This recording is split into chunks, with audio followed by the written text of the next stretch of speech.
جگہ کام ہو تو کیا ایک مسجد میں دوبارہ جماعت کی جا سکتی ہے؟ جمعے کے لیے کیا ایک ہی امام جمعہ کی دوبارہ جماعت کروا سکتا ہے؟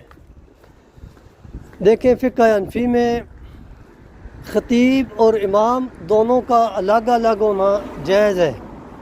جس امام نے ایک دفعہ نماز پڑھا دی، فقہ حنفی میں دوبارہ وہ نماز نہیں پڑھا سکتا، کیونکہ وہ اگر پڑھائے گا تو اس کے پھر وہ نفل ہو جائیں گے، فرض نہیں ہوں گے، اور جو لوگ پیچھے پڑھیں گے ان کی پھر نماز ادا فرض نہیں ہوگی۔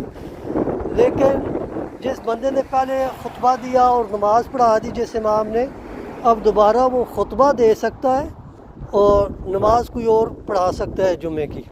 یعنی خطیب اور امام دونوں کا الگ الگ ہونا فقہ حنفی میں جائز ہے، لیکن ایک امام کا دوبارہ سے نماز پڑھانا جائز نہیں ہے، یہ نفل میں کاؤنٹ ہوگا۔